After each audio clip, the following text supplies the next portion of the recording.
You're tuning into the deep dive because, well, you want to get a real handle on something new and fast. Yeah, cut through the noise. Exactly. Think of this as your express lane. Today, we're diving into Defend Yourself with Karate by A.P. Harrington. A really interesting find. Our mission, basically, is to pull out the key ideas, the core wisdom from this book. So you get the essence without needing to read the whole thing yourself. Right. Give you a solid grasp of the self-defense principles he lays out. And what's cool is Harrington's background. We're talking over 23 years in Japanese martial arts. Yeah. Learned from karate and judo champions. So he's presenting a practical system rooted in Shotokan karate. One of the oldest forms, isn't it? It is very foundational, and the book's got like 95 drawings that illustrate everything. We're going to unpack what makes his approach tick. Okay, let's dive straight in. You can't really talk about this book without understanding karate itself. It starts with the name karate. What's the significance there? Well, the literal translation is empty hand. But it's more than just fighting without a weapon. It's sort of a philosophy, too. How so? Like, your body is the tool. You adapt. Resourcefulness, maybe? I see. That definitely goes beyond just the physical moves. Right. The book also touches on the history, mentions China, Korea, Okinawa, before it gets to Japan and gets influenced by samurai codes. Quite a journey. It really is. And this mix of traditions, well, it's shaped karate into something pretty multifaceted. Not just fighting them. No, not at all. Harrington really emphasizes it as a form of exercise, too, building things like patience, physical strength. And mental focus. You mentioned that earlier. Yeah, mental focus is huge. It's about developing yourself, like holistically. Okay, so let's picture a scenario. Someone's facing an unprovoked attack. Yeah. Where does Harrington say the training starts? It seems like there's a big emphasis on the blocks. Absolutely. Blocks are step one, your Yeah. first line of defense. Makes sense. In karate, the priority is shielding your vital spots, using your arms, your lower forearms. So just stopping the hit? Well, yes, but a good block aims to kind of nullify the force behind it, too. Not just stop it dead, but redirect it. Create a barrier, but keep your balance. The book mentions practicing in slow motion first. Why is that so critical? Yeah. Slow motion lets you really get the mechanics down. The coordination, how your whole body works together for the block. Like building muscle memory. Exactly that. You build the foundation, the understanding, before you try to do it fast. Okay, first block detailed. The downward block. Seems simple, swing your arm down, but I guess there's more to it. You're right, it looks simple, but it's incredibly versatile. Mm. The book points out it's great as a first move against attacks to your lower body. Right. The key is syncing up your stance and your body movement, like how you shift your weight, rotate your hips. That adds power and stability. Got it. Next is the rising block. I'm guessing that's for upward attacks. Exactly. Your main defense if something's coming up towards your head or upper body. And the mechanics. Yeah, the book breaks down how you leverage your whole body, channeling power from the ground up to make the block really solid. Okay, moving to the middle. The inside block. Good for close quarters, it says. Yeah, that's your go-to if someone's punching at your chest or stomach up close. How does it work? It involves a specific rotation arm and torso to basically push the punch outwards, defends, but also maybe creates a little space. Interesting. Now, the outside front block, this one sounds a bit weird blocking while moving forward. Yeah, it seems counterintuitive, maybe. But it's vital if you need to defend yourself while closing the distance. Okay. It needs smooth coordination, arm and leg moving together, so you stay protected as you step in. It's about defense while taking the initiative. This next one sounds more complex. The twisting outside block. Head level and chest level versions.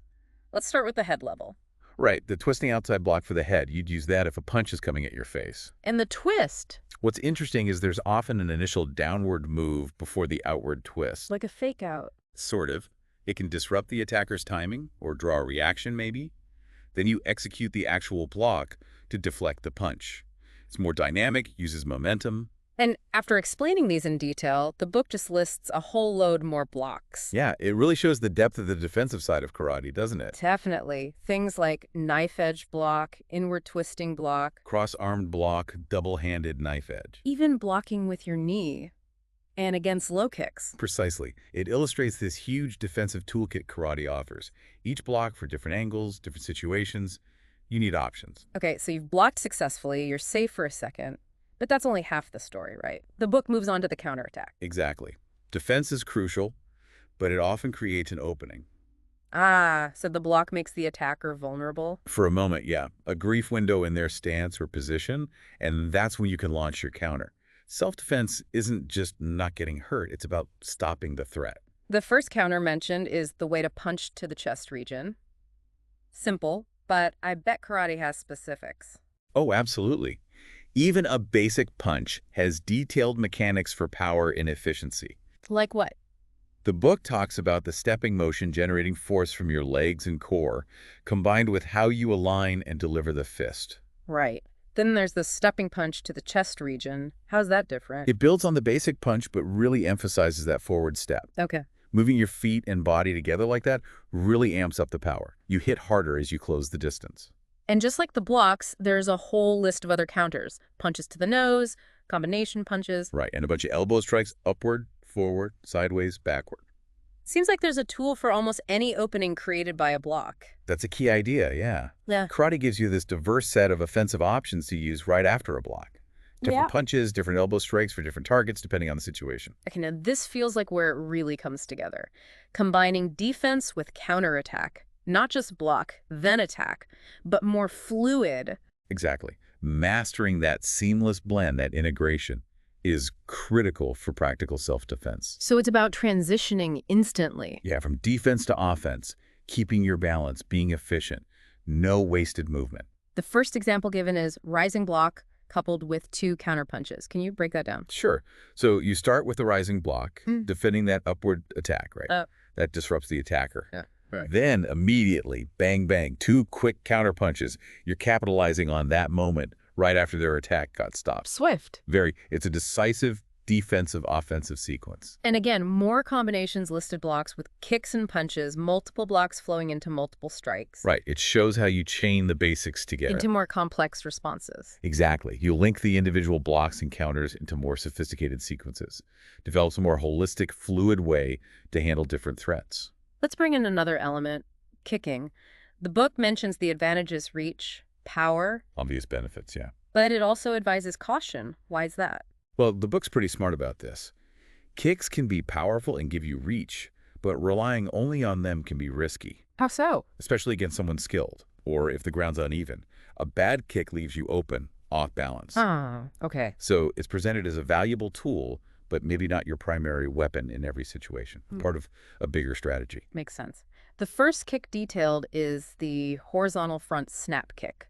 What are the key points there? Right, the snap kick. It involves a specific stance, a really quick snapping leg extension. Where do you hit? Typically with the ball of the foot. And horizontal refers to the path kind of comes around more sideways. Got it. Then there's the side thrust kick. Sounds powerful. It is. It emphasizes a strong, direct thrusting motion. You use power from your hips, the side of your body. Balance must be key there. Crucial.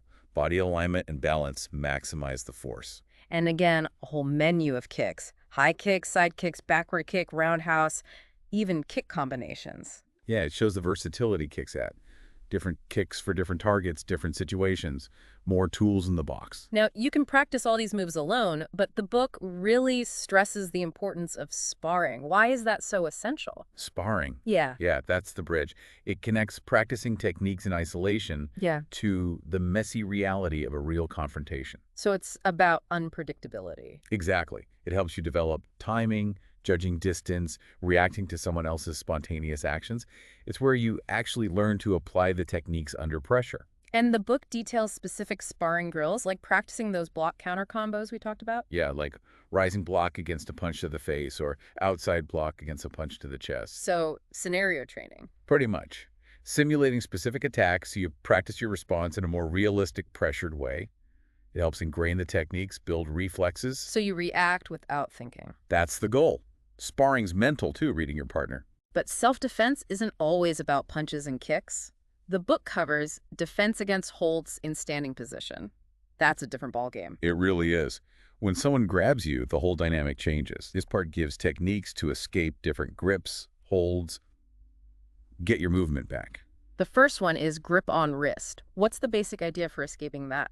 Generally, it involves using leverage and twisting motions against the weak points of their grip, exploiting anatomy, basically. The book would show the precise hand and body movements needed to break the hold. Then it covers a lot more. Grips from behind, sleeve grabs, hair pulls, Yeah, front and back hair pulls, strangulation attempts from front and rear. even dealing with a flurry of blows. Right, it shows the system tries to be well-rounded, addressing grappling and holds, not just strikes. That's vital. Then there's the really serious topic, defense against the armed attacker. The main advice here is pretty direct, isn't it? Extremely direct and very important. The book strongly advises against trying to disarm someone with a weapon unless your life is in immediate, absolute danger. Why such strong advice? The risk of making things worse, of getting seriously hurt, is just too high most of the time. Escalation is a huge danger. So what does it suggest? Using whatever's around you. Improvising. A walking stick, a briefcase, even a book. Use it as a shield or a makeshift weapon. To create distance or an escape opportunity. Exactly. Protect yourself, create a chance to get away safely. That's the priority.